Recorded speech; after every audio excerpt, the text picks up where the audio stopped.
এজন্য বন্ধু রাগ করেন না, আমার স্পষ্ট কথা, আল্লাহর কোরআন যে পড়তে পারেন নাই, ছুঁইতে পারেন নাই, ধরতে পারেন নাই, কোরআন যে পড়েন নাই, জ্ঞান শিখেন নাই, আপনি জ্ঞানের কিছুই জ্ঞানের সাগরের কিনারাও যাইতে পারেন নাই।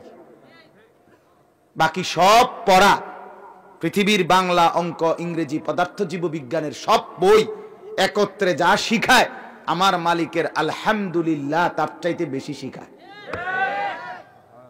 আলহামদুলিল্লাহ রাব্বিল আলামিন, এই এক বাক্য তার চাইতে দাম, তার চাইতে দাম।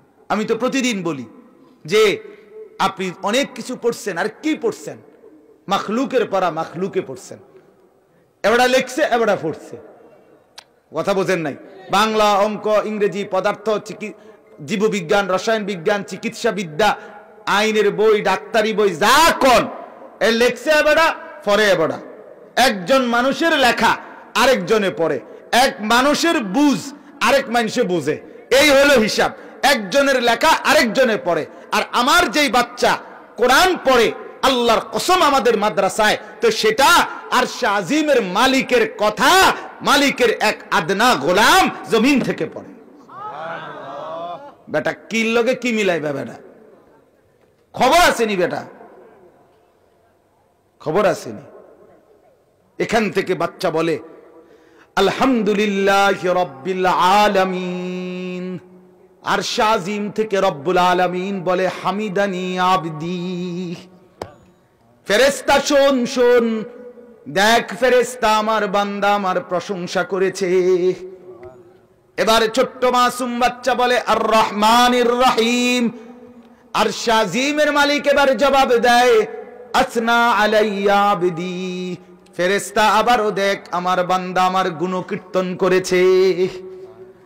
বান্দা বলে মালিকি ইয়াউমিদ্দিন।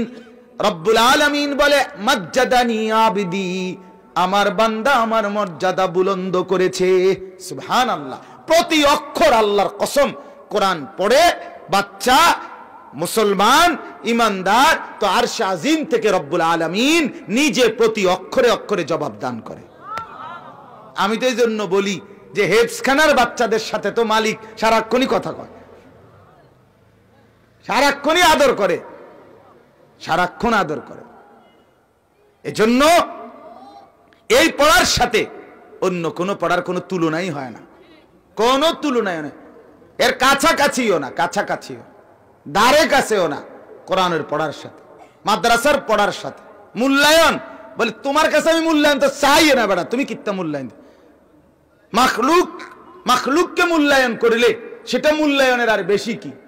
আমি তোমারে মূল্যায়ন করলাম, তুমি আমারে মূল্যায়ন করলাম, তো হামান হামান হইল। কথা বোঝেন নাই? আলাদা কেউ মূল্যায়ন করলে না, এটা কি হইলো? এটা গুরুত্বপূর্ণ কিছু হইলো। আমরাও মানুষ আমিও মানুষ, আমরাও প্লাস্টিক আমিও প্লাস্টিক, তো কি হইলো? আর এটা কি হইলো? কি মূল্যায়ন? কি আমনে মূল্যায়ন আমারে করলেন, আমি মূল্যায়ন আপনারে করলাম? না না, বরঞ্চ আমার বাচ্চার মূল্যায়ন, আমাদের সন্তান মাদ্রাসার কোরআন পড়ার বরকতে তাদের মূল্যায়ন করে বানানেওয়ালা আসমানওয়ালা সরাসরি রব্বুল আলামিন। মূল্যায়ন যদি বুঝে থাকো তো এটাই মূল্যায়ন, এটাই ইজ্জত, এটাই সম্মান। এজন্য বাপ দয়া করে বাংলা পড়েন মানা নাই, অঙ্ক পড়েন মানা নাই, ইংরেজি পড়েন মানা নাই, কিন্তু সবটার উপরে আল্লাহর কোরআন পড়েন। কোরআন থেকে বঞ্চিত হলে অচিরেই আর আল্লাহ চিনবে না সন্তান, অচিরেই আখিরাত চিনবে না, অচিরেই পরকাল চিনবে না, পরকাল চিনবে না, কিছুই মনে থাকবে না, আর নিজের শাহওয়াতের জিন্দেগির মধ্যেই পড়ে থাকবে। তো বলতেছি ওই ইমানদার ভাই হাবিবে নাজ্জার, সে বলতেছে ওয়া ইলাইহি তুরজাউন। ও আমার কওম, আচ্ছা বলো তো, চিন্তা করো তো, যে যিনি বানাইছেন আমি কেন তার ইবাদত করব না? এটা তো এক কথা বললাম। দ্বিতীয় কথা, আমরা যদি মানি বা না মানি, গ্রহণ করি কিংবা বর্জন করি, ওয়া ইলাইহি তুরজাউন, আমাদেরকে তো আল্লাহর কাছেই অচিরেই একদিন না একদিন ফিরে যেতে হবে। ফিরে যেতে হবে কিনা? তাইলে নাফরমানি করে লাভ কি? তার থেকে তো আড়াল হওয়ার সুযোগ নাই। এই নেতা ছাড়া আমার চলবে, আরে নালে এই মেম্বারের লগে আমার ভালো না, তাইলে আমার জিন্দেগি পার হইব। এই চেয়ারম্যানের লগে আমার সম্পর্ক ভালো না, আমি অন্য কাউরে দিয়ে কাম করাই লইলাম, হইতে পারে আরেকজন দিয়ে প্রয়োজন পূরণ করাই নিলাম, এই ফাইল এখানে এই টেবিলে ফিরাইয়া দিছে, আরেকখান থেকে নিয়ে নিলাম। কিন্তু আল্লাহ রব্বুল আলামিন থেকে আলাদা হওয়ার, বিচ্ছিন্ন হওয়ার, অন্য কোনো দিকে যাওয়ার কোনো সুযোগ আছে কি? এজন্য তিনি বললেন ইলাইহি তুরজাউন, আল্লাহর কাছেই তো ফিরে যেতে হবে। এরপরে বললেন আত্তাখিদু মিন দুনিহি আলিহাতান ইন ইউরিদনির রহমানু বিদুররিন লা তুগনি আন্নি শাফাআতুহুম শাইআন ওয়ালা ইউনকিদুন। এক কথায় বলি, তিনি বললেন এরপরে ও আমার কওম, একটা যুক্তি আমাকে উত্তর দাও। তিনি বললেন যদি আমি আল্লাহকে বাদ দিয়ে অন্য কোন দেবতা, অন্য কোন উপাস্যকে মানি, আর আমি যদি কোনো বিপদে পড়ি, রোগে আক্রান্ত হই, অ্যাক্সিডেন্ট হই, কোন মুসিবত যদি ওই আল্লাহ আমাকে দেয়, তো বলো তোমরা কও ওই দেবতা আমাকে রক্ষা করতে পারবে কি? তো তাহলে আমি কেন তার ইবাদত করতাম? উনি যুক্তি দেখাইছে কেন ইবাদত করতে। কোরআনে আছে আল্লাহ তাআলা বলছে, ও বেঈমানরা, তোমরা যারা আল্লাহকে বাদ দিয়ে মূর্তির পূজা করো, আমি তোমাকে দুইটা কথা কই। আল্লাহ বলছে এক, কয় এই মূর্তিগুলারে বলো তো একটা মাসি বানায় দিতে, এই দেবতারে। পারতো না।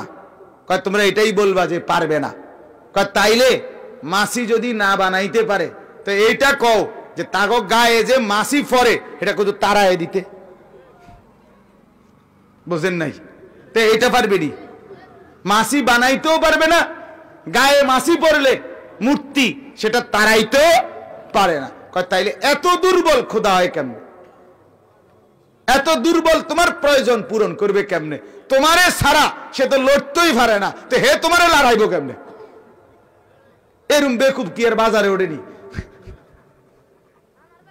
এত বোকা কি মানুষ হয়নি? তো এই জন্য উনি বললেন, আমি যদি বিপদে পড়ি, আমি যদি আক্রান্ত হই, আমি যদি অসুস্থ হই, আল্লাহ যদি এমন কোন মুসিবত দেয়, তো এরা তো কেউ পারবে না আমাকে বাঁচাইতে, কাজে উচিত আল্লাহকেই মানা। এরপরে দেখেন ইন্নী ইদাল্লাফি দালালিম মুবিন, তিনি বললেন যে যদি আমি আল্লাহকে না মেনে এমন কোন দেবতাকে মানি, তাহলে নিশ্চিত আমি গোমরাই হয়ে যাব, পথভ্রষ্টই হয়ে যাব। কাজেই ইন্নী আমানতু বিরাব্বিকুম ফাসমাউন, তিনি বললেন ও আমার কওম, এতক্ষণের কথার মূল উদ্দেশ্য হলে কথা বলা, আসলে আমি এই রাসূলদের কথার উপরে ঈমান এনেছি, আমি আমার রবের উপরে ঈমান আনছি। ফাসমাউন, তোমরা আমার কথাটা মনোযোগ দিয়ে শোনো। আমার বাপ এই কথাগুলো বলার পর এই কওমের লোকেরা এবার ওই তিনজন রাসূলকে বাদ দিয়া, ওনাকে ধইরা, এরপর ওইখানে ফালাইয়া তাফসীরের মধ্যে লিখছে অনবরত লাথি দিতে দিতে, ওনাকে এক পাও আরেক পাও করে করে ফুটবলের মতো লাথি দিতে দিতে শেষ পর্যন্ত এই ইমানদারকে শহীদ করে দিছে, শহীদ করে দিছে।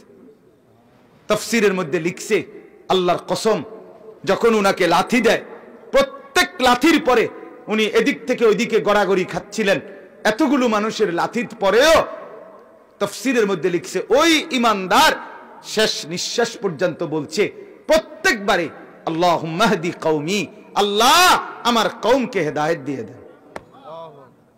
শেষ পর্যন্ত যখন ইন্তেকাল করছে, শহীদ হইছে, তো ফেরেশতা ওনাকে বলছে আল্লাহর পক্ষ থেকে, কিলা দুখুলিল জান্নাহ, তুমি এখনই আল্লাহর জান্নাতে প্রবেশ করো। এই ইমানদার তখন আবার মৃত্যুর পর জান্নাত দেখে আবার বলতে লাগছে ক্বালা ইয়া লাইতা কওমি ইয়ালামুন, আহা আমার জাতি যদি কোনোভাবে জানতে পারতো, বিমা গফারা লি রব্বি ওয়া জাআলানি মিনাল মুকরামিন, যে আল্লাহ আমার পুরা জিন্দেগীর গুনাহ মাফ করে দিয়েছে আর আমারে সম্মানিতদের অন্তর্ভুক্ত করে দিয়েছে। আহা যদি তারা বুঝতো যাকে লাথি দিয়েছে সেই আমি এখন জান্নাতি হয়ে গেছি, এটা বুঝাও যদি তারা ফিরে আসতো। এই ছিল ফিকির। মানে আমার বলার উদ্দেশ্য হলো মানুষের পরিবর্তনের ফিকির, চেষ্টা, মেহনত, আন্তরিকতা কি পরিমাণ হওয়া উচিত, কি পরিমাণ হওয়া উচিত আমার বাপ। এরপরে শেষ কথাগুলো আল্লাহ বলেন ওমা আনজালনা আলা কওমিহি মিন বাদিহি মিন জুনদিম মিনাস সামাই ওমা কুন্না মুনজিলিন। আল্লাহ বলেন যখন ওই ঈমানদারকে হত্যা করে ফেললো, শহীদ করে ফেললো, তখন আমি আল্লাহ এইবার সিদ্ধান্তই নিলাম এদেরকে আযাব দিয়ে ধ্বংস করে দিব। আর সেই আযাব দেওয়ার জন্য আমি আসমান থেকে কোনো বাহিনী, কোনো সৈন্য কিছুই পাঠাই নাই। কি পাঠাইছি? ইন কানাত ইল্লা সাইহাতান ওয়াহিদা, শুধুমাত্র একজন ফেরেশতা পাঠিয়ে, ফেরেশতা শুধু ওই এলাকার কাছে এসে একটা বিকট চিৎকার দিছে, ফাইদাহুম খামিদুন, একদম পুরা মহল্লাবাসী নির্বাক নিস্তব্ধ হয়ে মরে গেছে। শেষ। এক চিৎকার, একটা আওয়াজ দিছে শুধু ফেরেশতা, এতে শেষ হয়ে গেছে। ফাইদাহুম খামিদুন। এরপর আল্লাহ বলেন ইয়া হাসরাতান আলাল ইবাদ, হায় আমার বান্দা, তোমাদের জন্য বড় আফসোস, মা ইয়াতিহিম মির রাসূলিন ইল্লা কানু বিহি ইস্তাহজিউন, যখনই তোমাদের কাছে কোনো রাসূল আসছে তোমরা তার কথাগুলোকে নিয়ে ঠাট্টা করছো, তিরস্কার করছো, উপহাস করেছো, তোমরা এগুলোকে মূল্যায়ন করে নাই। আল্লাহ বলেন আলাম ইয়ারাউ কাম আহলাকনা ক্বাবলাহুম মিনাল কুরুনি আন্নাহুম ইলাইহিম লা ইয়ারজিউন, এভাবে তোমাদের পূর্বেও বহুজন আমি আল্লাহর কথাকে, আমার রাসূলের আহ্বানকে, আমার আখিরাত পরকালের কথাকে অবিশ্বাস করেছে, আমি ধ্বংস করে দিয়েছি, তারা আর কোনোদিন এই জমিনে ফিরে আসে নাই। কি হবে তাদের? ওয়া ইন কুল্লুল লাম্মা জামিউল লাদাইনা মুহদারুন, বরং আমি অচিরেই সকলকে একদিন এক নির্দিষ্ট হাসরের মাঠে জমা করব। এই কথাগুলো আমার শেষ। এখন আমি এত লম্বা কথা কেন বললাম? আমার একটা উদ্দেশ্য হলো এই কথাটা বলা, শেষ কথাটা। মূল উদ্দেশ্য হলো বাপ, আমার বয়ান না শুধু, প্রতিদিন জুম্মার বয়ান প্রত্যেক সপ্তাহে হয়, আশেপাশে অগণিত মাহফিল হয়। এই যে হয়তো বিকেল থেকে অথবা জোহরের পর থেকে অথবা আসরের পর থেকে ওলামায়ে কেরাম আপনাদেরকে মাহফিলে মাহফিলে ঘুরে ঘুরে প্রতিনিয়ত আল্লাহর কথা বলে, কিন্তু আপনাদের অনেকের মধ্যে হালাত হলো এই যে গুনাহ আর নাফরমানিকে আপনি আপনার জিন্দেগীর সাথে মজবুতভাবে পাথরের মতো লাগাইয়া ফেলছেন। আপনি এত আলেম, এত বয়ান, এত নসিহত, এত উপদেশ, এত কান্না, এত আহাজারি, জুমার এত বয়ান, কিছুকেই কিছু আপনি পাত্তা দিচ্ছেন না। আমার অনুরোধ আজকে এই কথার থেকে বুঝাইতে চাই যে বাপ, আমার অনুরোধ, আমরা তো সর্বোচ্চ আপনাদেরকে বলছি, কিন্তু আপনারা আল্লাহর দোহাই যে যেই গুনার উপরে দীর্ঘদিন লম্বা করছেন, আপনার আল্লাহর দোহাই মুসলমান হিসাবে গুনাহ ছাড়ার ফিকির করেন, আল্লাহর ইবাদতের দিকে বাড়ান। আমি আপনাকে একটা উদাহরণ দিয়ে বলি, মনে করেন আজকে 60 বছর যেই বুড়া চাচা এখনো বিড়ি খান, আপনি বলেন তো চাচা, এই এক গুনাহ আজকে আপনি কতদিন করছেন? তার এত আলেম, এত কথা, এত ওয়াজ, এত নসিহত, এত জুমার বয়ান, কই যাচ্ছে এগুলো? বলেন। যার ঘরে আজকে 20 বছর ধরে রঙিন টেলিভিশন চলতেছে লাগাতার প্রতিদিন, এভাবেই শনিবার, এভাবেই রবিবার, এভাবেই সোমবার, বেড়া বেড়ি ছেলে মেয়ে নাচ গান দেখতেছে, আপনি মেনে নিচ্ছেন আপনার চেহারায় এটা নিয়ে কোনো লজ্জা, অনুশোচনা, কোনো পরিকল্পনা, কোনো চিন্তা, কোনো ভাবনা কিচ্ছু নাই, কিচ্ছু নাই। এটা যে গুনাহ, এটা যে জাহান্নামের রাস্তা, এটাও মনে হচ্ছে না। আমার বাপ বলেন তো, এভাবে কতদিন চলবে? আপনি কি আলেমদের কোনো কথাই পাত্তা দিবেন না? আপনি আলেমদের কোনো কথাই মূল্যায়ন করবেন না? আপনি আল্লাহর কোরআন কোনোভাবেই পাত্তা দিবেন না? আপনার বিবেকে কি লাগবেই না এটা যেটা যে গুনাহ? বলেন। আজ 20 বছর যার ব্যবসা হারাম, প্রতিদিন ওজনে কম দেন, মিথ্যা বলেন, ধোঁকা দেন, প্রতারণা করেন, বলেন এভাবে কতদিন চলবে?